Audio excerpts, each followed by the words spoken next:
2019학년도 고2 9월 세계사 학력평가 해설을 맡은 조상혁입니다. 여러분 반갑습니다. 총평에서 말씀드린 것과 같이 이번 모의 학력평가의 문제들은요, 실제 고3 선배들이 치는 수능 유형과 상당히 비슷하게 나왔거든요. 선생님과 지금 1번부터 문제를 20번까지 같이 풀면서 어떻게 키워드를 찾아가고 답지를 찾아가는지 하나씩 해보도록 하겠습니다. 자, 1번 문제부터 보도록 하겠습니다. 1번은 늘 같은 주제의 문제가 나오죠. 4대 문명이 항상 1번으로 나오게 되고요. 이집트, 메소포타미아, 중국, 인도 이 문명들이 번갈아서 나옵니다.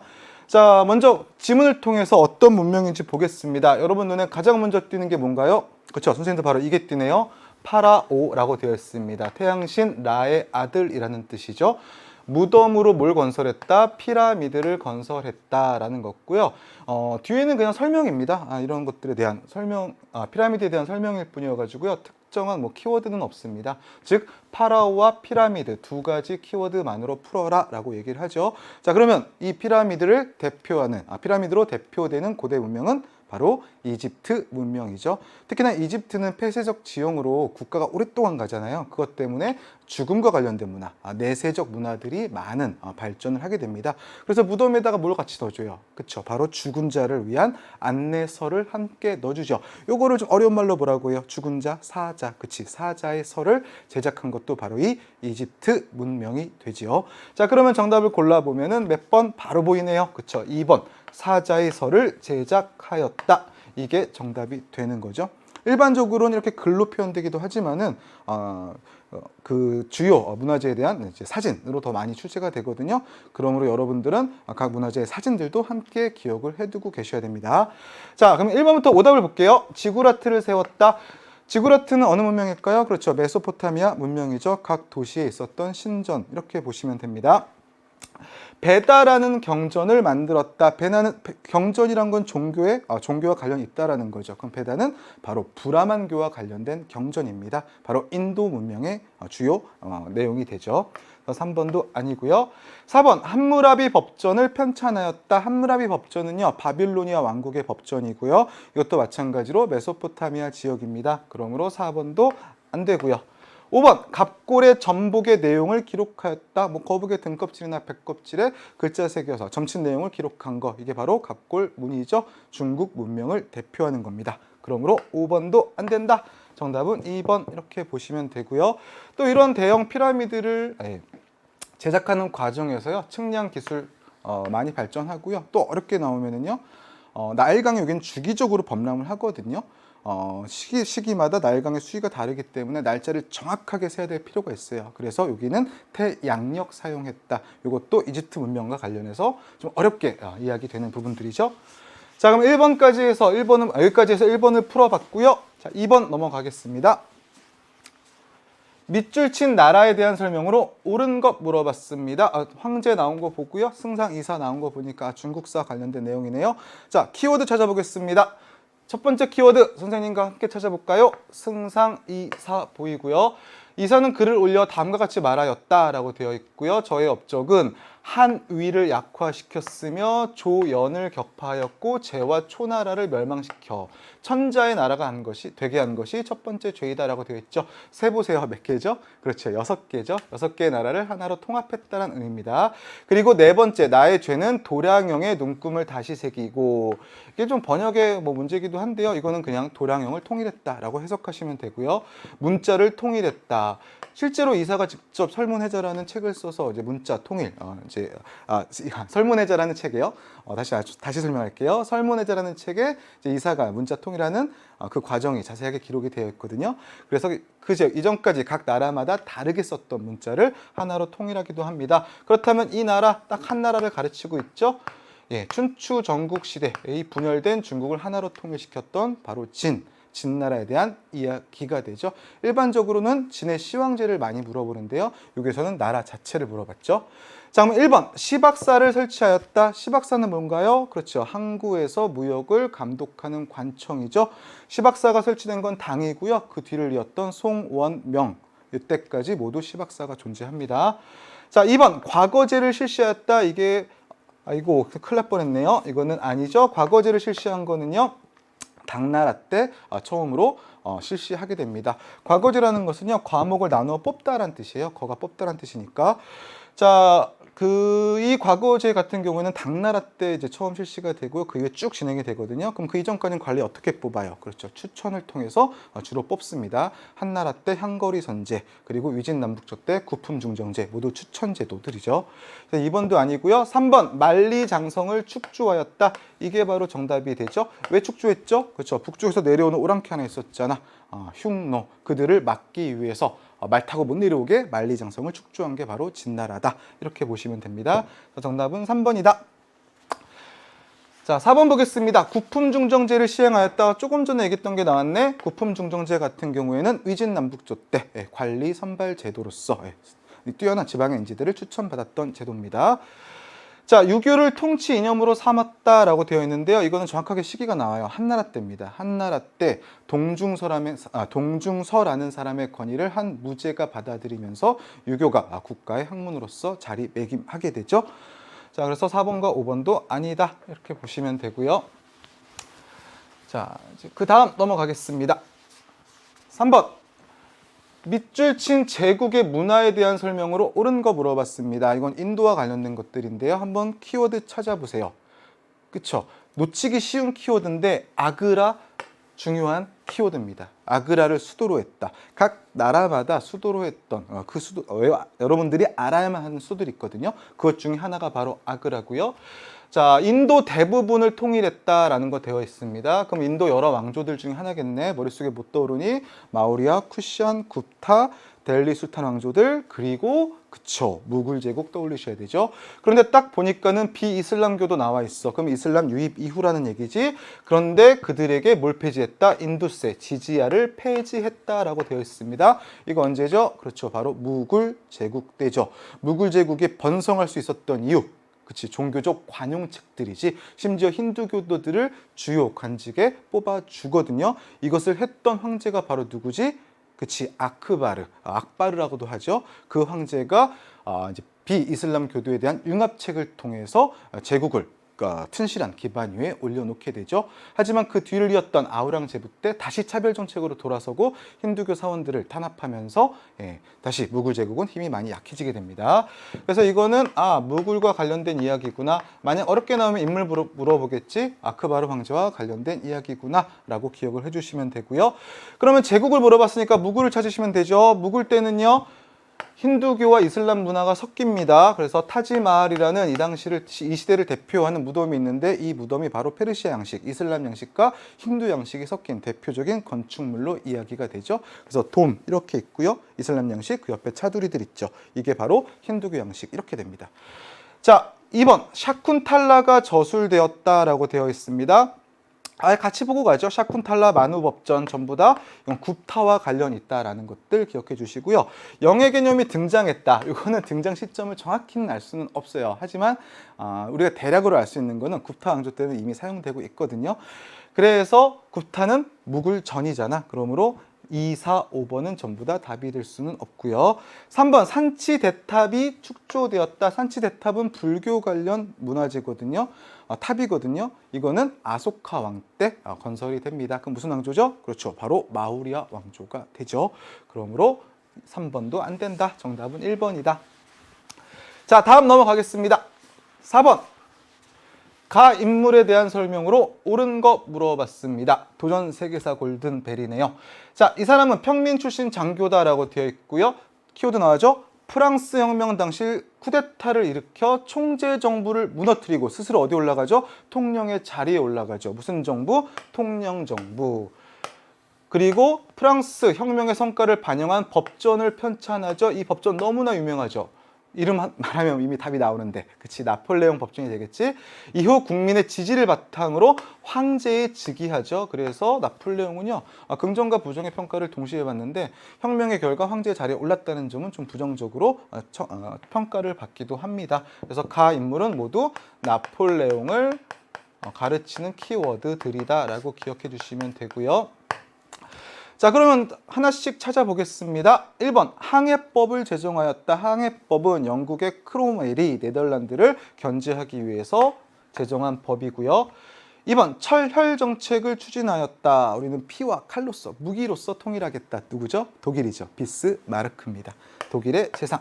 자, 3번 대륙 봉쇄령을 발표했다. 대륙을 봉쇄하는 거야. 누구하고? 영국하고. 왜? 그치. 나폴레옹이 영국하고 싸우다가 패배하잖아. 영국까지는 못 들어간단 말이야. 그래서 영국을 봉쇄시키기 위해서 대륙의 국가들에게 영국과의 교역을 금지시켜버립니다. 이게 바로 대륙 봉쇄령, 나폴레옹과 관련되어 있다라고 보시면 되고요. 이걸 어긴 나라가 어디죠? 그쵸, 경제적으로 조금 어려웠던, 영국과의 교역이 꼭 필요했던 러시아였죠. 그래서 러시아가 이걸 어기자 나폴레옹이 러시아 쳐들어갔다가 이제 몰락하기 시작하는 거죠. 패배하면서. 자, 4번 넘어가겠습니다. 베르사유 궁전을 건설하였다. 프랑스의 절대 왕정을 대표하는 궁전이죠. 루이 14세가 건설합니다. 2월 혁명으로 대통령에 선출되었다. 아마 오답을 골랐으면 5번을 많이 골랐을 건데 프랑스 혁명은 18세기 한 번, 19세기 한 번이에요. 18세기에 나폴레옹 등장하고요. 19세기엔 그 나폴레옹의 조카가 등장하죠. 2월 혁명의 결과 등장한 루이 나폴레옹이 됩니다. 그래서 이 인물과는 다르다라고 보시면 됩니다. 그래서 둘 다 아니다. 자, 이렇게 해서 4번까지 풀어봤고요. 자, 5번 넘어가겠습니다.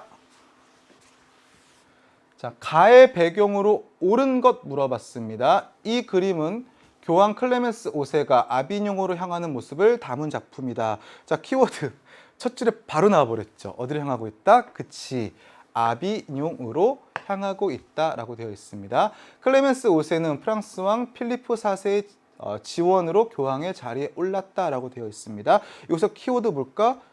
클레멘스과 필리프과. 그치, 우리 교과서에서는 이 필리프를 설명하고 있죠. 프랑스의 왕. 4세의 지원으로 교황의 자리에 올랐고 이에 대한 보답으로 교황청을 로마에서 어디로 옮겼다?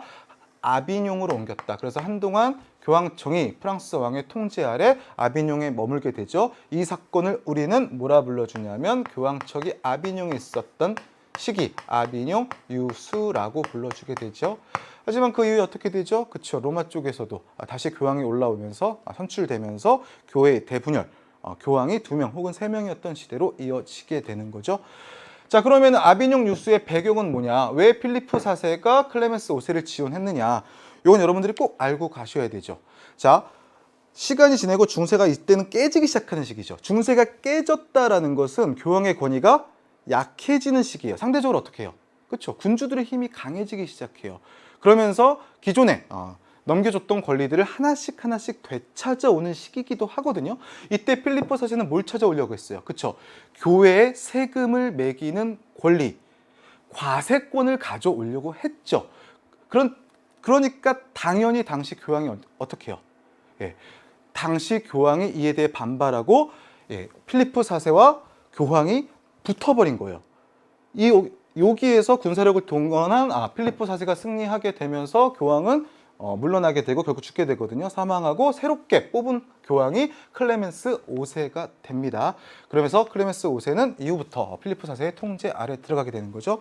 그래서 이때 이러한 아비뇽 유수의 배경 물어보면 몇 번이다? 5번. 교황과 왕의 성직자 과세 문제를 둘러싸고 대립하였다. 이렇게 됩니다. 그래서 정답은 5번이다. 이렇게 보시면 되고요. 자, 그럼 오답들을 좀 보겠습니다. 1번 낭트 칙령이 발표되었다. 낭트 칙령요, 프랑스의 앙리 4세가 신교들에게, 그렇죠, 위그노들에게 종교의 자유를 허락했던 거죠. 아비뇽 유수와는 관련이 없습니다. 종교 개혁기와 관련이 있죠. 황제가 교회에 성상 파괴령을 내렸다. 요거는 서로마와 동로마 쪼개지고 나서, 그쵸, 동로마 비잔티움 제국이 되죠. 비잔티움 제국의 황제가 로마 교황 쪽에 교황청에 내린 명령이죠. 성상을 이용해서 포교하지 말라. 이 성상 파괴령은 8세기 레오 3세가 내리게 됩니다. 요거와는 관련이 없고요. 3번 위클리프가 교회의 세속화를 비판하였다. 조금 공부를 한 친구들은 이게 많이 헷갈렸을 거예요. 자, 아비뇽 유수 이후에 뭐가 이어지죠? 그렇죠. 교회 대분열 이어진다라고 했죠. 그런 분위기 속에서 이런 교회를 비판하고 나선 게 위클리프와 후스였습니다. 즉 아비뇽 유수 이후 상황이 되기 때문에 배경이 될 수는 없죠. 구교와 신교의 충돌로 30년 전쟁이 일어났다. 이것도 마찬가지로 종교 전쟁과 관련된 이야기들입니다. 16, 17세기를 거쳐가면서 나왔던 거죠. 그래서 30년 전쟁의 결과 베스트팔렌 조약이라는 것이 맺어지면서 종교 전쟁은 막을 내리게 되죠. 그래서 4번도 요거와는 관련이 없다. 이렇게 보시면 됩니다. 이렇게 해서 5번까지 풀어봤고요. 자, 6번 넘어가겠습니다. 밑줄 친 제국에 대한 설명으로 옳은 거 물어봤습니다. 자, 뭐 이거는 첫 줄에 바로 키워드가 나와가지고요. 너무 쉽죠, 여러분. 자, 키워드 골라보세요. 뭐죠? 그렇죠. 바로 칭기즈 칸이 되죠. 칭기즈 칸은 어디의 황제야? 그치, 몽골의 칸이 되는 거죠. 몽골 제국. 아들들과 함께 자리를 잡고 말했다. 그래서 제국을 너희 자식들을 위해 완성하였노라 라고 되어 있고요. 오고타이, 차가타이 그들에게 자신의 영역을 설정해 주게 되는 거죠. 그래서 너희들은 각자의 지역으로 가라. 이 자식들이 받은 지역, 그들이 영향력을 미치는 범위를 뭐라고 하냐면 울루스라고 불러줘요. 그래서 이것도 새롭게 들어간 개념이거든요. 이 울루스가 일종의 울타리 정도로 보시면 돼요. 그래서 나중에 쿠빌라이가 원 제국을 성립하면서 어떻게 해요? 몽골 제국은 여러 개의 울루스로 분열되게 되는 거죠. 그래서 울루스라는 개념 나왔다. 만약에 징기즈칸을 숨기면 울루스를 통해서 몽골 제국을 찾아내셔야 돼요. 자, 그러면 하나씩 찾아볼까요? 1번, 1조 편법을 시행하였다. 1조 편법은 세금 제도지. 지세와 정세를 뭐로 거더라? 그치, 은으로 거더라. 이렇게 되는 거지. 이거는 명나라 때 시행했던 세금 제도고요. 2번, 5대 10국 시대를 통일하였다. 자, 통일한 왕조들이 몇 개가 있죠. 그죠? 가장 먼저 아까 얘기했던 춘추 전국을 통일했던 진나라 하나 있고요. 그 이후에 위진 남북조 시대를 통일했던 수나라 있고요. 그리고 또 하나 당나라 멸망 이후 있었던 분열기 5대 10국을 통일했던 송나라 있습니다. 그래서 이 세 개는요, 분열기를 통일했던 왕조들이거든요. 각각의 나라들을 기억해 주시고요. 자, 진승 5강의 난으로 쇠퇴하였다. 진승 5강의 난은 진의 멸망을 가져왔던 농민 반란이 됩니다. 한나라는 황건적의 난, 진은 진승 5강의 난, 이렇게 정리를 해주시고요.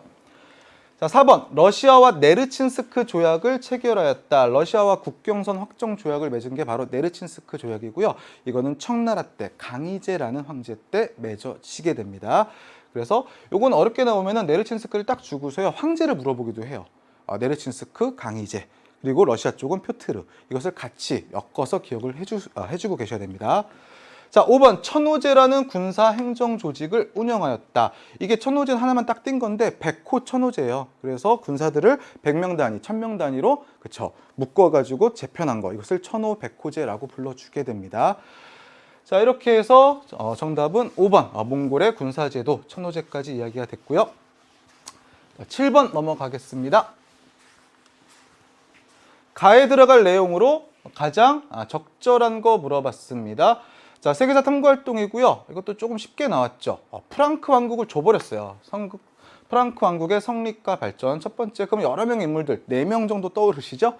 자, 안 그래도 그 인물별로 주제가 짜여져 있어요. 그래서 1모듬은 클로비스 나와 있고요. 프랑크 왕국의 건국자죠. 프랑크 왕국이 성장할 수 있었던 이유, 그쵸? 종교를 개종했기 때문이죠. 그래서 로마인들의 반발을 비교적 적게 샀다.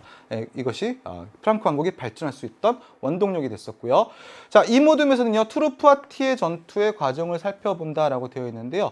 투르푸아티의 전투가 벌어질 때는 이제 프랑크 왕국의 왕실의 힘은 약해지고요. 궁제들, 신하들의 힘이 강해져요. 그 중에서도 카를로스 마르텔의 이 당시에 힘이 제일 셌거든요. 그래서 카를로스 마르텔이 군대를 끌고 가서 투르푸아티아에서 이 지역을 침범하는 이슬람 세력을 물리치면서 최강자로 자리매김하게 됩니다.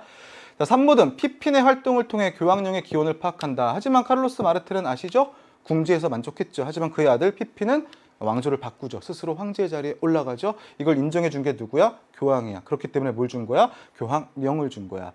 그리고 그 뒤를 이었던 카를로스 대제는 이 프랑크 왕국의 전성기를 만들어내면서 예전 서로마 제국 영토 대부분을 회복하게 되고 그 지역의 문화를 융합하면서 카롤링거 르네상스, 카롤루스 르네상스라고도 하죠. 이것을 일으키게 되는 거죠. 문해 부흥운동. 자, 그럼 찾아볼게요. 카이사르의 집권 과정을 살펴본다. 카이사르는 어디니? 그치, 로마지. 로마의 혼란기, 삼두정치 시기에 등장했던 인물, 이렇게 보시면 되고요. 1차 삼두정치와 관련 있죠. 2번, 스파르타의 경제 구조를 조사한다. 이거는 그리스와 관련이 있죠. 그리스를 지탱했던 두 개의 폴리스 중에 하나죠. 스파르타와 아테네. 이 중에서 스파르타 같은 경우에는요, 경제구조, 노예, 노동에 기초한 경제를 가지고 있었죠. 그렇기 때문에 소수의 시민들은 엄격한 군국주의적 생활을 할 수밖에 없었고요. 많은 노예들을 통치하기 위해서. 자, 3번 베스트팔렌 조약의 영향을 파악한다라고 되어 있죠. 베스트팔렌 조약은요, 17세기 30년 전쟁의 결과 맺은 국제 조약입니다. 종교 전쟁과 관련이 있어요. 아닙니다. 4번 카를로스 르네상스의 내용을 알아본다. 바로 이게 정답이 되는 거죠. 카를로스 대제. 그래서 나중에 교황이 어떻게 해? 아부하잖아. 그래서 카를로스 대제에게 서로마 황제의 관을 주게 되는 거죠. 너는 예전 서로마 황제와 똑같은 지위야 라고 교황이 인정해 주게 됩니다. 자, 이렇게 해서 정답은 4번이고요. 자, 5번 넘어가면은요, 차티스트 운동의 전개 과정을 찾아본다. 이거는 영국 쪽이고요. 19세기입니다. 영국에서 선거법 개정으로 자본가들한테 선거권을 딱 줬더니 선거권을 받지 못했던 노동자들이 반발한 거죠. 그래서 우리한테도 선거권 달라라고 했던 운동이 바로 이 차티스트 운동. 이렇게 정리를 해두세요. 자, 이렇게 해서 7번 문제까지 풀어봤고요. 자, 8번 문제 넘어가겠습니다. 자, 가국가에 대한 설명으로 옳은 거 물어봤습니다. 지도 문제 볼 때는요, 항상 제일 중요한 거 첫 번째 국경선, 두 번째 국명, 나라 이름 같이 보셔야 됩니다. 자, 일단 남송 나와 있습니다. 국명 나와 있고요. 송이 남쪽으로 내려왔죠. 이걸 보고 판단하셔야 돼요. 뭐 서하야 11세기부터 계속 있는 거니까. 자, 그러면 쭉 보시면은 이때 송을 남쪽으로 밀어내고 화북 지역 전체를 차지한 거는 여진족이 세웠던 금이라는 나라가 됩니다. 그래서 국경선과 남송을 보고서 금을 찾아내시면 돼요. 만약에 거란이 되면은요, 많이 비교되는 게 거란이거든. 거란이 되면은 여기에 연운십육지라는 조그만 지역밖에는 차지 못해요. 그래서 차이가 있으니까는 눈으로 확실히 지도를 익혀두세요. 자, 그러면 금과 관련된 걸 찾아볼게요. 1번 발해를 멸망시켰다. 아니지. 발해를 멸망시킨 나라는 어딜까? 그렇지. 바로 거란이 되죠. 거란이 이제 발해를 공격해서 멸망시켰고요. 팔기군을 조직하였다. 팔기는요, 여진족을 8개의 깃발로 재편해가지고 부족 단위로 8개의 깃발로 재편해서 군사 조직을 시킨 거죠. 이거는 후금 때 누르하치에 의해서 시작됩니다. 그래서 팔기군, 팔기제, 후금 이렇게 보시면 되고요. 후금이 나중에 청이 되죠. 3번 파스파 문자를 사용하였다. 승려 파스파한테 문자 만들려고 시킨 나라는요. 그렇죠. 바로 몽골 제국입니다. 몽골 제국의 언어가 파스파 문자다. 이렇게 기억을 해주세요. 자, 4번 맹한 모국제를 시행하였다. 이게 바로 정답이 되는 거죠. 그래서 쉬워요. 300호를 하나로 묶어요. 이걸 뭐라고 해요? 이걸 모국이라고 해요. 모국부라고 하거든요. 이 300호에서 군사 100명 뽑는 거야. 이게 모국군이야. 그럼 100명, 모국군 100명이라고 그랬지, 1모국이. 그럼 모국군 10개를 모으면요. 몇 명이 돼요? 1000명이 되죠. 1000명을 여기서 뭐라고요? 민간, 맹안이라고도 합니다. 그래서 이 제도를 맹안 모국제라고 불러주고요. 여진족 고유의 부족, 편성 제도이기도 합니다. 그러므로 이거는 금나라와 관련된 게 맞다. 이렇게 보시면 되고요. 그래서 여진족에 한해서는 맹안 모국제 시행하고 한족에 대해서는 주현제 실시했던 게 금나라고요. 그러면 거란 같은 경우는요. 남명간, 북명간 제도 시행하죠. 그래서 자신의 부족에 대해서는 북명간제, 한족에 대해서는 남명간제 시행한 건 거란. 이렇게 됩니다. 자, 5번 고려와 연합하여 일본을 공격하였다. 일본을 공격한 거는요. 고려와 힘을 합쳐서 몽골이 됩니다. 그리고 고려가 몽골에 항복하게 되고 이후 몽골은 고려군을 앞세워서 일본을 2차례나 쳐들어가게 됐었죠. 하지만 태풍으로 2번 다 실패하게 됩니다. 이렇게 해서 8번 문제까지 풀어봤습니다. 자, 9번 문제 넘어가겠습니다. 밑줄 친 이 왕조에 대한 설명으로 옳은 거 물어봤습니다. 자, 이 왕조를 알 수 있는 키워드 뭐가 있을까요? 그렇죠. 바로 인물명으로 제시했죠. 다리우스 1세 나와 있습니다. 다리우스 1세도 상당히 중요한 인물이죠. 그리고 가계도와 그가 천하를 평정한 일화를 암벽에 새겨 넣었다라고 되어 있고요. 자, 이거 말고 또 뭐가 있죠? 키워드 두 번째 키워드를 골라보면은 하나 살짝 넣어놨죠. 아후라 마즈다의 축복을 받는다라고 얘기했습니다. 자, 아후라 마즈다라는 신은요, 어느 종교의 신일까? 그렇지, 바로 조로 아스터교의 신이 되는 거죠. 그러면 조로 아스터교를 신봉했던 국가는 뭐가 있어? 페르시아들이 있죠. 아케메네스 페르시아, 사산조 페르시아. 그 중에서 다리우스 1세가 있었던 곳은 무슨 페르시아? 그렇지, 아케메네스 페르시아가 되는 거죠. 그래서 아케페라고도 선생님이 줄여서 많이 얘기를 했었는데, 그럼 관련된 걸 한번 찾아볼까요? 1번 올림피아 제전을 개최하였다. 이거는 그리스 문화 쪽입니다. 그리스의 여러 폴리스들은 동족의식 가지고 있잖아. 그래서 때가 되면 자기들끼리 모여서 올림픽 경기 합니다. 이걸 올림피아 제전이라고 불러주고요. 자, 2번 넘어가겠습니다. 게르만족의 침입으로 멸망하였다. 게르만족이 쳐들어와서 멸망한 나라는 바로 서로마가 되는 거죠. 게르만족의 남하로 서로마는 멸망했고요. 3번 왕의 눈이라는 감찰관을 파견하였다. 아케메네스 페르시아 같은 경우는요, 전국을 20개로 나눠요. 그리고 다 총독을 임명하거든요. 그리고 이들을 감시하기 위해서 계속적으로 이제 사람들을 파견해요. 그들을 뭐라고 그래요? 그렇죠. 왕의 귀, 왕의 눈, 이 감찰관들을 그렇게 불러줍니다. 그리고 전국을 잇는 도로 건설하고요. 그래서 왕의 눈이라는 감찰관을 파견하였다. 아케메네스 페르시아와 관련된 설명이 됩니다. 가장 많이 나오는 선택지이기도 하죠. 그래서 정답은 3번. 자, 4번 볼까요? 카르타고라는 식민 도시를 건설하였다. 자주 안 보면 잊기 쉬운 선택지이기도 한데요. 이 카르타고라는 식민 도시를 건설한 건요, 소아시아 쪽에 있었던 페니키아가 되죠. 알파벳의 기원을 전해줬다. 뭐 이렇게 알려져 있습니다. 나중에 페니키아가 멸망하고 나서도요, 카르타고는 여전히 존재하잖아. 그래서 카르타고와 누가 싸워? 로마가 싸우잖아. 그 전쟁을 뭐라 그러죠? 로마 카르타고 전쟁이라고도 하고요. 포에니 전쟁이라고도 하죠. 페니키아 사람들과의 전쟁이라는 의미를 가지고 있습니다. 자, 이렇게 해서 4번도 관련된 거 아니고요. 자, 5번 한과 로마 사이에 중개 무역으로 번영하였다라고 되어 있습니다. 이 나라는 어디냐면요, 좀 생소할 거예요. 서아시아 지역이라서 파르티아가 됩니다. 파르티아가요, 좀 기가 막히게도 시기가 한과 비슷해요. 기원전 3세기부터 기원 후 3세기까지 존재하거든요. 한나라도 기원 전 3세기부터 기원 후 3세기까지 딱 존재합니다. 둘이 차이가 많이 안 나요. 그래서 중국 쪽과 이쪽 로마 쪽 그 사이를 지나가려면 서아시아 파르티아를 지나가야만 합니다. 그래서 중개 무역을 통해서 큰 돈을 벌기도 하죠. 자, 이렇게 해서 9번 문제까지 풀어봤고요. 자, 10번 넘어가겠습니다. 이거는 뭐 그냥 여러분들 주는 문제죠. 자, 밑줄 친 이종교에 대한 설명으로 옳은 거 물어봤습니다. 선생님께서 재밌는 사실을 많이 알았네요. 라면, 쌈장 등 한국 식품이 너무 맛있죠. 서아시아의 온라인 몰에 처음 입상하였다. 여기까지는 키워드 없고요. 자, 할랄 인증을 받았는데 이게 뭐냐면요, 허용된 것이란 뜻의 아랍어다라는 겁니다. 그리고 이 종교의 신자인 무슬림이라고 되어 있고요. 이 종교의 경전 나와 있죠. 쿠란 나와 있습니다. 자, 아랍어, 무슬림, 쿠란. 이것이 공통적으로 가르치는 종교는 바로 이슬람이 되죠. 이슬람교에 대한 설명입니다. 교리에 따라 먹고 쓸 수 있도록 허락된 것. 자, 이슬람교는 좀 까다롭죠. 뭐 먹으면 안 돼요. 그렇죠? 돼지고기 먹으면 안 돼요. 심지어 돼지 기름 같은 거 칠해서도 안 돼요. 그래서 그런 것들을 상당히 따져가지고 음식을 만들거든요. 그래서 그런 음식들에 대한 허가, 이슬람 교도들이 먹어도 된다라는 허가를 바로 할랄이라고 불러주고요. 자, 이슬람교에서 믿는 신을 뭐라고 합니까? 그렇죠. 바로 알라라고 이야기를 하죠. 그래서 알라의 가르침을 중시하였다. 정답은 1번이 됩니다. 이거 외에도 또 재밌는 것도 많죠. 뭐 금식 기간도 있고요. 라마단이라고 해서. 자, 2번 고타마 시타르타가 창시한 거는 불교가 됩니다.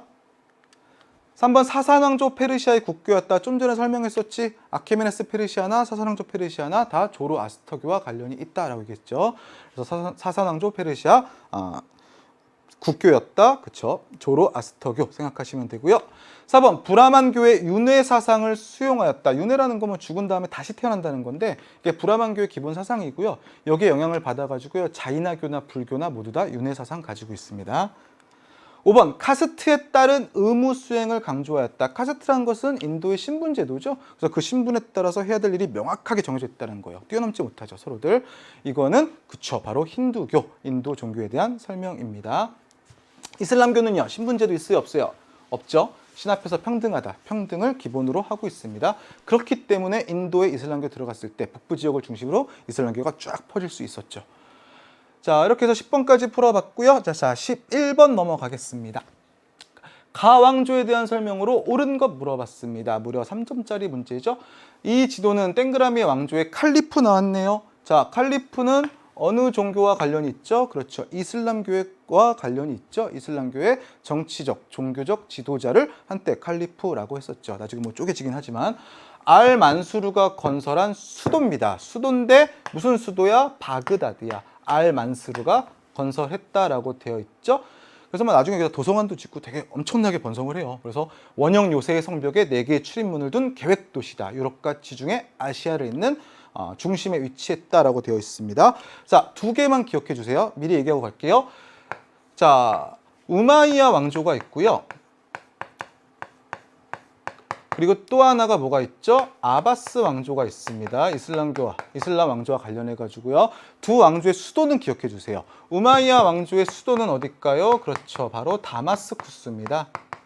그래서 문제가요, 이 2가지를 번갈아서 나오기도 해요. 다마스쿠스를 주고서 어디야? 물어보기도 하거든요. 그래서 같이 기억해 주시고요. 아바스 왕조의 수도는 방금 얘기했던 평화의 도시 바그다드가 됩니다. 그래서 바그다드를 수도로 했다, 알만수라 건설했다. 그래서 아바스 왕조 기억하시면 되고요.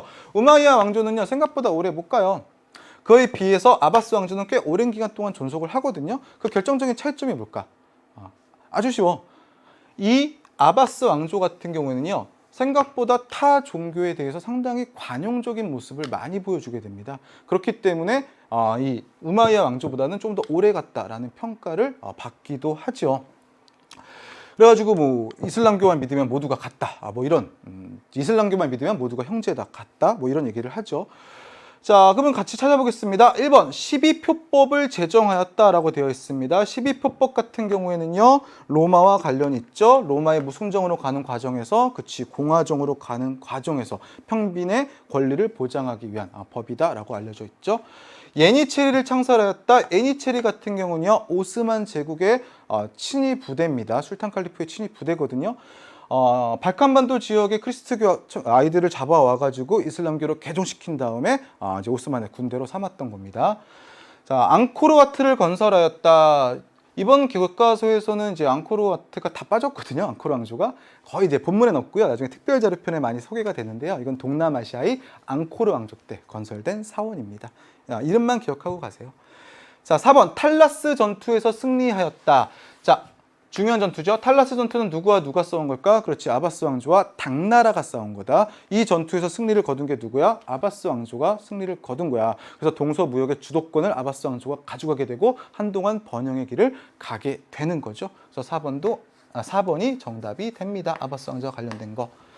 자, 5번 군관구제와 둔전병제를 실시하였다라고 되어 있습니다. 이거는 비잔티움 제국과 관련되어 있는 거죠. 비잔티움이 대외적인 위기 속에서 군관구제, 둔전병제를 실시하면서 이것을 극복해 나갑니다. 위기를 극복해 나갑니다. 자, 그래서 11번 문제까지 풀어봤고요. 자, 12번 넘어가겠습니다. 밑줄 친 문서가 영국 정치에 미친 영향으로 옳은 거 물어봤습니다. 아예 발문해서 영국을 줬죠. 영국에서 있었던 문서야 라는 겁니다. 자, 국왕은 의회의 동의 없이 법의 효력이나 집행을 정지할 수 없다라고 되어 있습니다. 국왕은 있는데 누구도 눈치 봐야 돼. 그치, 의회의 눈치를 봐야 돼. 의회의 동의를 얻어야만 국왕은 정치할 수 있고요. 의회의 의원을 뽑는 선거는 누구든 간섭해서는 안 돼요. 자유로워야 돼요. 그럼 의회의 권리를 보장하고 있죠. 군주는 존재하지만. 자, 나 메리와 남편 윌리엄 공동 왕이라고 되어 있어요. 의회에서 제정한 이 문서를 승인하겠소라고 되어 있죠. 자, 이건 영국 혁명 당시에 제임스 2세가 폭정을 거듭하니까 의회가 들고 일어나잖아. 그래서 결국 제임스 2세는 도망가게 되고, 네덜란드에서 메리와 윌리엄을 공동 왕으로 데려오게 되는 거죠. 그래서 의회에서 이들을 초빙하면서 내세운 문서가 뭐예요? 바로 의회의 권리를 보장하는 권리장전입니다. 그래서 권리장전에 사인을 하면서 영국에서는 의회의 권리가 법적으로 보장을 받게 되는 거죠. 자, 그러면 이러한 정치 형태를 뭐라고 할까? 메리와 윌리엄은 공동 왕이지. 그치? 그러면 군주는 존재하는 거야. 무슨 제? 군주제야. 그런데 이 사람들이 마음대로 정치해? 아니지. 의회의 동의를 얻어서 법에 입각해서 정치를 해야 되지. 그래서 이러한 형태의 정치를 우리는 입헌 군주제라고 불러주게 됩니다. 군주는 존재하지만 그렇죠. 법에 의해서 통치해야 된다. 입헌 군주제, 의회를 존중해야 된다. 이렇게 됩니다. 자, 잉글랜드의 노르만 왕조가 개창되었다라고 되어 있습니다. 이거는 아니죠. 노르망디 공국의 윌리엄이라는 인물이 그렇죠. 영국을 쳐들어가서 그 지역의 사람들을 물리치고 세운 왕조가 노르만 왕조가 됩니다. 왕정이 폐지되고 공화정이 수립되었다. 자, 공화정이니 아니니? 아니지. 무슨 군주제지? 입헌 군주제가 되지. 그러면 같이 기억을 해라. 공화정은 뭐야? 입헌 군주제와는 살짝 개념이 다르죠. 여전히 의회는 중요하긴 해요. 그건 똑같아요. 다른 거는 뭐냐면요. 여기에서는 군주의 존재 자체를 인정하지 않아요. 그래서 어떻게? 나라를 이끌어갈 대표를 뽑는 거야. 일정 기간 동안 통치해라라고. 지금 우리가 누구 뽑아? 대통령 뽑잖아. 그럼 우리 무슨 정이야? 그치? 공화정이야. 임기가 딱 정해져 있잖아. 법에 의해 통치하고. 그게 차이점입니다. 이러한 공화정을 추구했던 게 역사적으로 우리가 꼭 기억해야 될 게 두 가지가 있어요. 첫 번째가 뭐죠? 그렇죠. 바로 프랑스 혁명이죠. 그럼 프랑스 혁명 전체 다 해당되나요? 아닙니다. 프랑스 혁명 중에서도 뭐가 해당이 되죠? 그렇죠. 국민 줄을 섰을게 공회가 이 공화정에 해당이 되는 거죠. 공화정을 선포하죠. 그리고 두 번째, 프랑스 혁명 두 번 했다고 그랬지. 18세기 말고 몇 세기에? 그렇지. 19세기에 한 번 더 있었지. 몇 월 혁명? 2월 혁명이 있습니다. 그래서 2월 혁명에서도 마찬가지로 공화정이 수립이 되고요. 그 결과 대통령에 당선된 게 누구다? 앞에서 얘기했었지. 루이 나폴레옹, 예전 나폴레옹, 18세기 나폴레옹의 조카가 되는 거죠. 그래서 공화정과 관련된 거는 이런 사건들이 있다 정도 기억을 해주시고요. 뭐 미국의 독립혁명도 해당이 됩니다. 자, 3번 메테르니의 주도로 빈 체제가 성립되었다. 자, 그 이전까지 유럽을 휩쓸었던 인물이 누구야? 그치, 바로 18세기 나폴레옹이 되죠. 루이 나폴레옹 말고 진짜 나폴레옹. 황제 자리까지 올라갔던 그 나폴레옹이고요. 나폴레옹에 의해서 프랑스 혁명의 기본 정신, 자유주의가 확대되거든요. 또 이제 침략을 받는 국가들 사이에서 민족주의가 확대되고요. 그래서 나폴레옹이 몰락한 이후에 이러한 자유주의와 민족주의를 억압하고 보수적 체제, 그 이전의 국제 질서로 돌아가겠다고 주도한 게 오스트리아의 수상이었던 메테르니이고요. 이 메테르니가 주도했던 국제 질서를 무슨 체제? 빈 체제라고 불러줍니다. 영국 혁명과는 관련이 없습니다. 이건 나폴레옹과 관련이 있어요. 자, 로베스피에르에 의한 공포 정치가 실시되었다. 로베스피에르의 공포 정치는요, 이게 아까 얘기했던 그렇죠, 공포, 공회, 왠지 비슷하지 않니? 뜻은 완전 다릅니다. 국민 공회 시기의 일이 되는 거죠. 국민 공호의 로베스피에르 이렇게 보시면 되고요.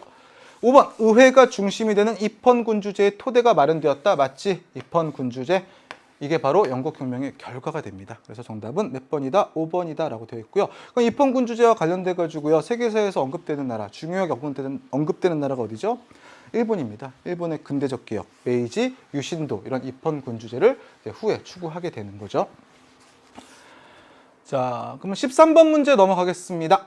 가 왕조에 대한 설명으로 옳은 것 물어봤습니다. 중국 난징시 창장강 유역에서 룽장 조선소로 추정되는 곳이 발견되었다. 키워드 없죠? 땡그라미의 초기 수도였던 난징, 이게 키워드죠. 초기 수도였던 난징 하나 있고요. 공부 많이 한 친구는 여기서 눈치챌 거예요. 이 조선소에서는 두 번째 쉬운 키워드 나왔죠. 누구의 항해? 정화의 항해를 위한 함선이 건조되었다. 그러면은 정화 보고 나가라고 명령했던 인물이 누구야? 뒤에 나와 있지? 영락제라는 황제입니다. 그러면 전부 다 한 나라를 가르치잖아. 어떤 나라지? 그렇지, 바로 명나라죠. 명나라는 주원장 때 난징을 수도로 주원장이 건국을 하고요. 나중에 영락제 때 베이징을 옮겨가죠. 그리고 자신 중국 중심의 국제 질서를 확대하는 과정에서 정화를 7차례나 파견을 하게 됩니다. 이 과정에서 아프리카까지 갔다 오게 되는 거죠. 그래서 아프리카까지 항해한 인물이다라고 되어 있습니다. 그럼 명과 관련된 거 한번 찾아봅시다. 변발을 강요했다. 변발이라는 거는요, 유목민족의 머리예요. 그래서 앞머리를 없애고 뒷머리만 길게 늘어뜨린 거거든요. 그래야 말 타기 편하거든요. 이거는 청나라입니다. 청이 중국 전역을 지배하면서 한족에게 강요했던 내용이고요. 2번 고구려를 침공하였다. 고구려를 침공한 나라는 많이 있죠. 수나라와 당나라. 수나라는 결국 이것 실패하면서 멸망의 길을 걷게 됐고요. 3번 이갑제를 실시하였다. 이게 바로 명나라와 관련된 이야기죠. 이갑제. 그쵸? 농촌을 110가구를 묶는 거야. 100호의 갑수호와 100가구의 갑수호와 10가구의 이장으로 나눈 겁니다. 그래서 10가구의 이장은 좀 잘 사는 집이거든. 그 잘 사는 집들 보고 나머지 100가구, 100집을 관리해라. 이게 바로 이갑제입니다. 이장호와 갑수호 이렇게 얘기를 하는 거죠. 그래서 이갑제를 실시한 거는 그래서 명나라 때는 지방 곳곳까지 통제력이 미쳤다라는 평가를 받기도 하죠. 오경정의를 편찬하였다. 오경은요, 유교 관련 경전이거든요. 이 오경에 대한 모든 해석을 모아놓은 책입니다. 왜 이렇게 해야만 됐을까? 그렇지, 과거제 봐야만 되니까. 어느 나라일까? 그렇지, 이거 당나라 때입니다. 당나라 때 공영달이 편찬합니다.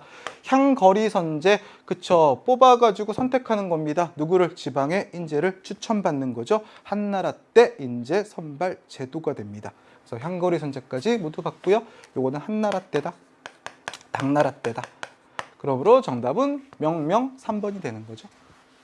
중국사는 패턴이 똑같아요. 지문에서 한 나라 주고서 어렵게 내면 혹은 인물 주고서 그 인물이 한 거 혹은 그 나라가 한 거 이렇게 되는 겁니다. 지금 2학년 문제 정도니까 자꾸 나라로 물어보는데요. 3학년 올라가면 이거를 좀 더 세분화해서 인물로 많이 물어볼 거예요. 수능을 선택하는 친구들은 고려해서 인물별로 미리미리 공부를 해두면 편하게 수능 준비하실 수 있으실 겁니다. 자, 14번 문제 넘어가겠습니다. 요거는 좀 많이 좀 까다로웠을 것 같기는 해요. 가 인물에 대한 설명으로 옳은 거 물어봤습니다. 까다로운 이유가 이제 여러분들은 이제 헷갈리게 하는 키워드를 크게 줬죠. 자, 알렉산드로스의 무덤을 찾은 가라고 되어 있습니다.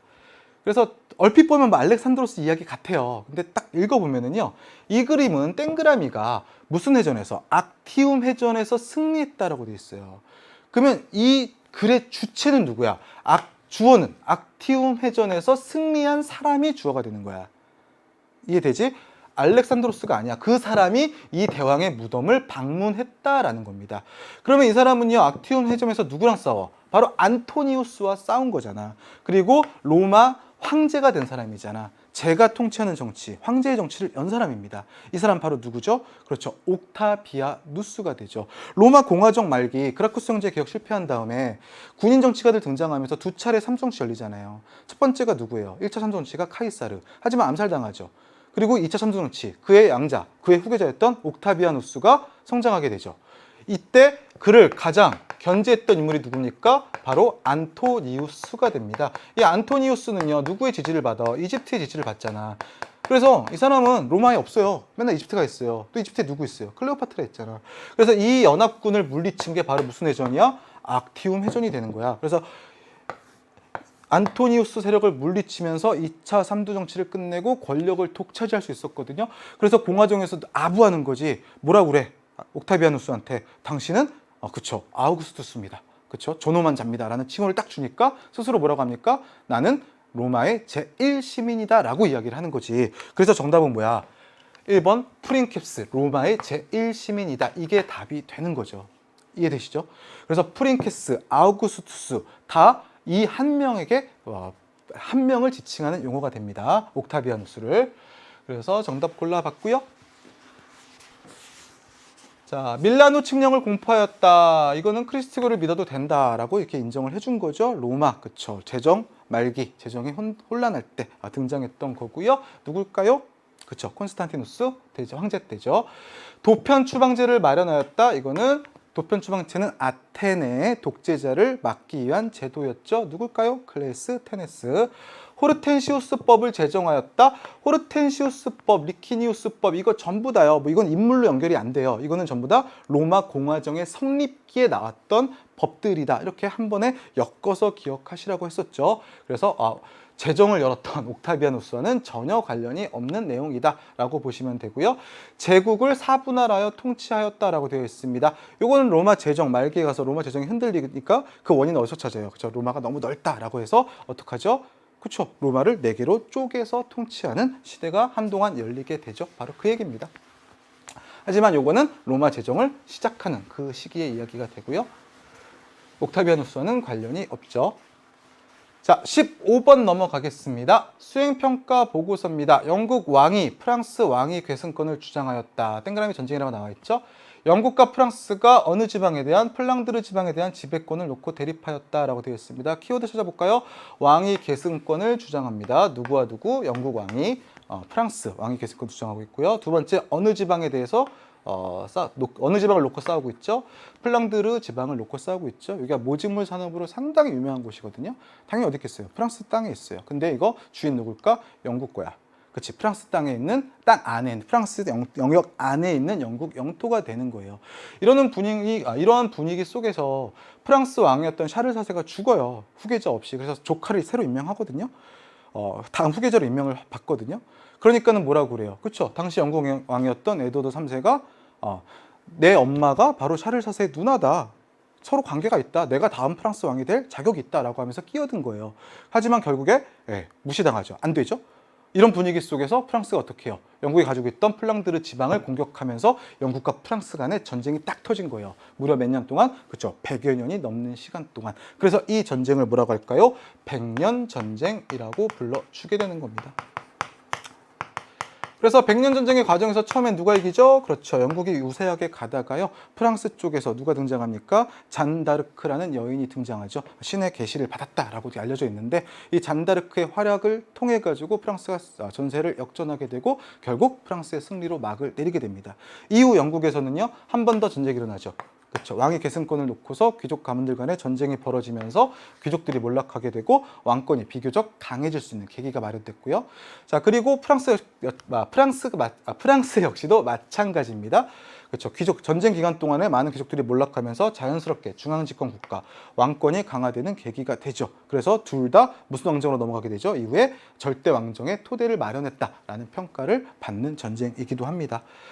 자, 그러면 이제 크로멜이 1번 선택지를 보겠습니다. 크로멜이 왕당파 군대를 격파하였다. 아니죠. 크로멜은 영국 혁명 당시에 등장한 인물입니다.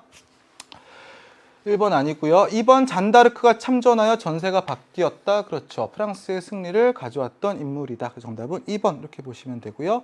3번 넬슨이 트라팔가르 해전에서 승리를 거두었다. 이거 앞에서 얘기했던 건데요. 나폴레옹이 유일하게 정복하지 못했던 지역 어디라고 그랬죠? 그렇죠. 바로 영국이죠. 그때 했던 해전이 바로 트라팔가르 해전이에요. 여기에서 나폴레옹의 군대가 패배합니다. 그래서 3번은 이거와는 관련이 없는 내용이고요.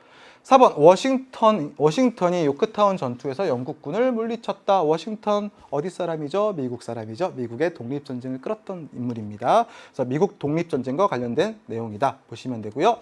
5번 표트르 대제가 스웨덴을 공략하여 발트해로 진출하였다라고 되어 있습니다. 자, 이거는 러시아의 계몽 절대 군주가 바로 표트르 대제이죠. 그래서 발트해로 진출하면서 유럽 쪽으로 이제 북유럽 쪽으로 나아갈 수 있는 길을 확보하게 됩니다. 그래서 수도도 어때요? 새로 건설하죠. 유럽 쪽에 가깝게. 자, 그래서 15번까지 봤고요. 16번 넘어가겠습니다. 교사의 질문에 대한 학생의 답변으로 가장 적절한 거 물어봤습니다. 부처를 표현하는 방식이 변했어요. 자, 이처럼 변하게 된 배경 무엇인가 물어봤는데요. 부처를 표시하는 게 발자국이에요. 사람이에요? 형상이에요? 형상이죠, 그냥. 그냥 부처를 상징하는 상징물이죠. 부처의 모습은 아니잖아. 그치? 그리고 이거는 법륜이야. 법륜이라는 건 뭐겠니? 수레바퀴야, 수레바퀴. 불교에서는 윤회한다며, 돌고 돈다며. 그래서 수레바퀴가 불교의 상징이고 이걸 법륜이라 불러주거든요. 법륜이라는 상징을 통해서 부처를 표현한 거예요. 그런데 어느 순간 어떻게 돼요? 간다라 불상이 나왔죠. 부처를 인간의 모습으로 표현했죠.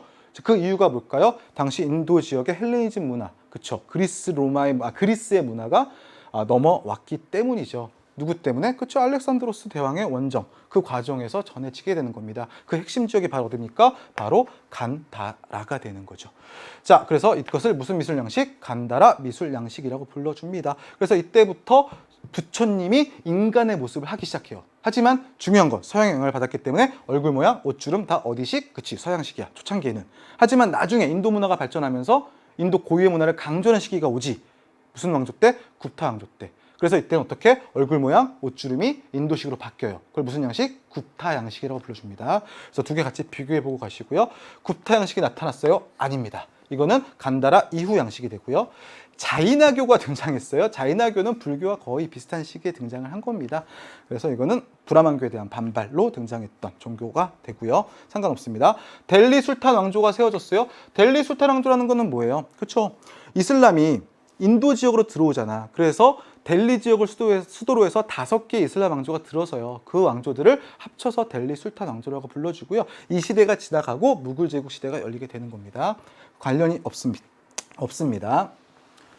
자, 4번 몽골 제국의 공격을 받았어요. 자, 몽골 제국은 하도 많은 나라들의 공격을 해가지고요. 뭐 어떻게 모든 나라들 다 얘기할 수는 없는데요. 시기적으로 13세기예요. 그래서 간다라, 그쵸? 이거 쿠샤 왕조 때거든요. 간다라니까 쿠샤 왕조 때보다 훨씬 이후의 상황이다라고 보시면 되고요. 5번 헬레니즘 문화의 영향을 받아서 부처를 인간으로 표현하기 시작했다. 정답은 5번이 됩니다. 16번 문제까지 풀어봤고요. 자, 17번 넘어가겠습니다. 밑줄친 국왕에 대한 설명으로 옳은 거 물어봤습니다. 상수시 궁전에 대해서 알려주세요라고 되어 있습니다. 상수시 궁전은요, 국가 제일의 공복을 자처하던 프로이센의 국왕이 세웠다. 국가 제일의 공복, 심부름꾼이라고 되어 있죠. 실내 장식은 당시 유행한 로코코 양식, 섬세하고 우아하다라고 알려져 있죠. 그래서 키워드는요, 프로이센의 국왕이고 상수시 궁전을 세웠다라고 이거 두 개를 통해서 알 수 있습니다. 자, 이분 누굴까요? 그쵸, 프리드리히 2세가 되는 거죠. 자, 프로이센은 서유럽 쪽에 가까워요? 동유럽 쪽에 가까워요? 그죠? 동유럽 쪽에 가깝죠. 그러다 보니까는 상대적으로 발전이 좀 더뎌요. 그래서 절대 왕정도 좀 늦게 등장을 하게 되는 거죠. 그래서 이때는 군주가 직접 계몽 사상에 영향을 받았다라고 표방을 하고 모든 개혁을 끌어갑니다. 이것을 계몽 절대 군주라고 불러줘요. 가장 대표적인 인물이기도 합니다. 그러므로 정답은 몇 번? 2번 계몽 사상 영향을 받았다. 2번이 됩니다. 자, 비슷한 인물 누가 있어요? 프리드리히와 많이 같이 언급되는 인물. 그렇죠? 러시아도 계몽 절대군주 있죠? 표트르 있습니다. 자, 1번 무적 함대를 격파하였다. 무적 함대는 에스파냐의 함대죠. 이 무적 함대를 격파한 거는 엘리자베스 여왕입니다. 영국이고요. 상트페테르부르크를 건설하였다. 아까 얘기했잖아. 러시아가 발트의 영향으로 진출하면서 수도도 유럽 쪽 가까운 데로 옮겨버렸다고. 새로 건설했다고. 바로 누구지? 표트르 대제가 새로 건설한 수도가 됩니다. 상트페테르부르크. 많이 나옵니다. 4번 유스티니아누스 법전을 편찬하였다라고 되어 있습니다. 누굴까요? 그쵸, 유스티니아누스 대제, 황제가 되겠죠. 자, 4번도 아니고요. 5번 콜베르를 등용하여 중상주의 정책을 펼치면서 프랑스의 절대 왕정을 끌어갔던 인물이 있습니다. 누굴까요? 그렇죠. 루이 14세가 되는 거죠. 무슨 궁전과 관련이 있죠? 베르사유 궁전과 관련이 있죠. 미술 양식도 같이 얘기합니다. 베르사유 궁전은 바로크 양식입니다. 좀 웅장하고 거대하죠. 로코코는 우아하고 섬세하다. 차이점이 좀 있습니다. 자, 이렇게 해서 17번 문제까지 풀어봤고요. 18번 넘어가겠습니다. 다음 상황이 나타난 시기를 연표에서 옳게 고른 거 물어봤습니다. 자, 연표 문제 나온다고 연도 외우실 필요 없습니다. 논리적으로 찾아가시면 돼요. 이 문제도 마찬가지입니다. 아테네는 페르시아의 재침공에 대비하기 위해 에게의 연안의 국가들을 모아 델로스 섬에서 동맹을 맺었다라고 되어 있습니다. 뭐에 대비하기 위해서? 페르시아의 재침공에 대비하기 위해서라고 되어 있습니다. 자, 그러면 이미 페르시아가 쳐들었다가 간 거지. 그 이후에 동맹국은 일정한 병력과 함선 또는 자금을 제공하고 자금은 어디에? 델로스 섬에 금고를 두어 보관하기로 하였다라고 되어 있습니다. 근데 나중에 이게 문제 생기잖아. 왜? 아테네 페리클레스가 막 갖다 쓰면서 아테네 민주정 발전시키죠. 그러면서 나중에 많은 비판을 받게 됩니다.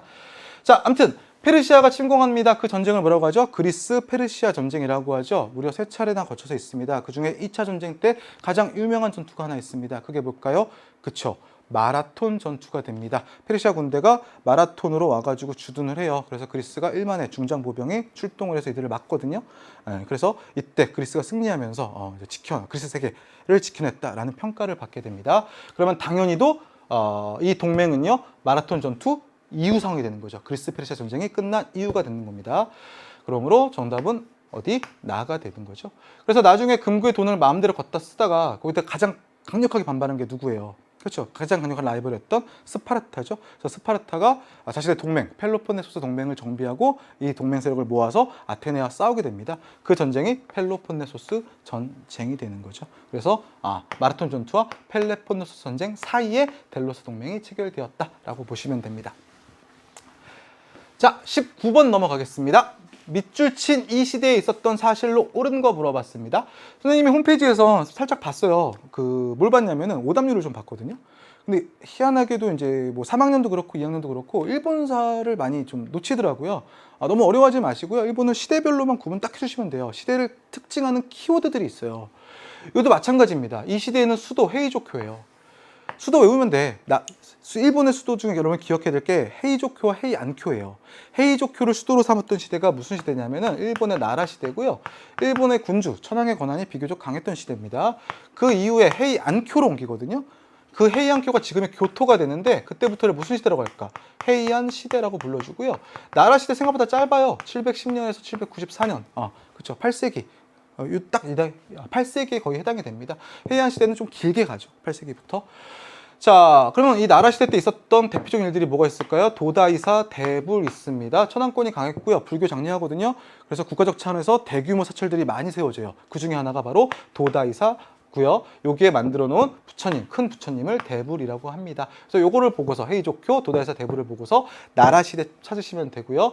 자, 나라 시대 또 하나의 특징, 해외 문물 많이 들여오거든요. 특히나 어디? 중국. 당시 중국에 있던 나라 당나라 견당사 파견합니다. 그래서 선진 문물 많이 들여왔죠. 해이안 시대 또 마찬가지로 견당사 파견 쭉 합니다. 쭉 하는데 문제는 뭐야? 해이안 시대 때 시간이 흘러가면서 당이 많이 약해져요. 그래서 해이안 시대에는 견당사 파견이 그렇죠. 중지되는 시기입니다. 그래서 중지된 이후부터는 외국 것 수입 잘 안 하잖아. 그러다가 어떻게 들여온 외국 것들을 일본에 맞춰서 바꾸기 시작하죠. 일본 고유의 문화, 국풍 문화 나오기 시작합니다. 그래서 두 시대는 차이가 있죠. 그래서 나라 시대와 해이안 시대 두 개를 비교해서 많이 알고 가시면 돼요. 그럼 1, 2, 3번 중에 일단 답 보이죠? 견당사가 답 보이죠? 답이라고 하면서 그어버렸네요. 견당사가 파견되었다. 1번이 정답이 됩니다. 해체 신서가 간행되었다라고 되어 있습니다. 자, 몸을 해체한 거야. 신을 해체한 책. 그치, 해부학책이지. 이건 에도 막부 때 네덜란드의 의학서적을 번역한 거예요. 그래서 네덜란드를 통해 들어온 서양 학문 난학의 발전과 관련이 있습니다. 에도 막부, 일본의 마지막 막부가 되죠. 다이카 계시는요, 나라 시대 이전이에요. 그래서 645년 다이카 개신이 일어나서 천황 중심의 정치 체제를 마련하기 위해서 노력을 했고요. 그 이후에 7세기 들어와서 수도를 헤이조쿄로 옮기는 겁니다. 당나라 수도 장안성 모방해가지고요. 그러므로 이전의 상황이다라고 보시면 되고요. 4번 상킨코타이 제도 지방의 다이묘들에게 2년 중에 1년은 에도에 와서 살아라. 쇼군이 있는 에도에서 살아라 라고 하는 제도고요. 이것도 에도 막부 때입니다. 5번 중국과 가만무역이 이루어졌다. 이거는 무로마치 막부 때입니다. 하도 그 당시 명나라였거든요. 중국 명나라 때 하도 왜구가 많으니까 어떡해. 그치. 사절단이 와도 믿지를 못하는 거예요. 그래서 사절단한테 너 사절단이야 라는 증명서를 줘요. 그 증명서를 감압이라고 합니다. 이건 명과 무로마치 막부 사이에서 벌어졌던 형태입니다. 그 증명서에는 무역량이 적혀져 있어요. 그 적혀져 있는 만큼만 무역할 수 있어요. 자, 이렇게 해서 19번 문제까지 풀어봤고요. 자, 20번 문제 보겠습니다. 밑줄 친 이 왕조에서 볼 수 있는 모습으로 가장 적절한 거 물어봤습니다. 자, 왼쪽 C는 키워드가 거의 없어요. 딱 하나 있다면은 좀 그나마 찾으면은 장안이에요. 예, 장안과 낙양의 서역의 모직물이 가득하네. 중국 중심으로 서역이면 뭐 서아시아 뭐 이쪽에 되겠죠? 자, 서역의 음악가 김하 화장술이 지난 50년 동안 사방에 가득하네. 이걸 보고서 국제적이구나. 뭔가 많은 사람들이 방문하는구나. 그러니까 볼 수 있고요. 외국 사람들이. 그래서 이 왕조 때에는 시의 내용처럼 서역의 문화가 유입되어 국제적인 문화가 발달했다라고 되어 있습니다. 근데 이것만으로 뭔가 부족하죠. 뭐 여러 나라가 해당될 것 같죠. 그래서 그 밑에다가 키워드 하나를 더 줬는데 너무 쉬운 걸 줘버렸어요. 당삼채, 3가지 색깔이 들어간 도자기인데 어느 나라 때 유행하죠? 그렇죠. 당나라 때 유행하죠. 그래서 당산채 등이 유행했다. 그래서 이 나라는 어디가 된다? 그렇지, 당나라가 된다라고 보시면 되고요. 그래서 이제 답지가 이건 좀 어려웠어요. 홍루몽을 입고 있는 생원이라고 되어 있는데요. 홍루몽, 유리매사 이런 책들은요, 서민 문화를 대표하는 책들인데 청나라 때 쓰여진 책들입니다. 특히 홍루몽은 청 때 대유행을 하고 지금까지도 많이 익히고 있죠. 감자와 고구마는요, 이거는 아메리카 대륙에서 건너온 겁니다. 그렇기 때문에 이거는 당연히 명청 때 이 시기에 건너오게 되고요. 재배되게 되고요. 자, 3번 선교 활동을 펼치는 예수의 신부라고 되어 있습니다. 자, 생각해보자. 유럽에서 종교개혁 벌어진다. 그러면 신교가 확산되지. 그러니까 위기의식을 느낀 게 누구야? 그치, 구교들이야.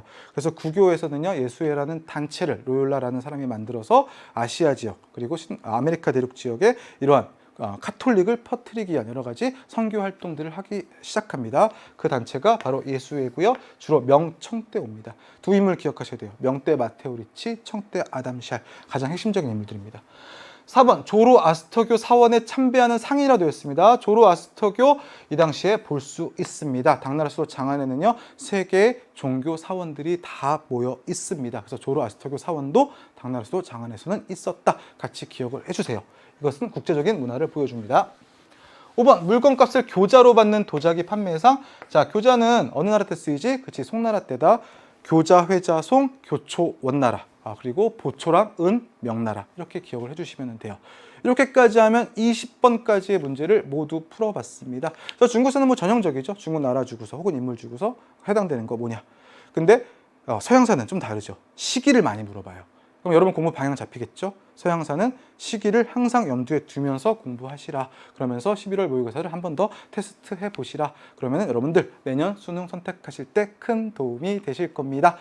예, 1시간 동안 강의 듣느라 너무너무 고생했고요. 다른 강의에서 만나보도록 하겠습니다. 다른 강의에서 만나요.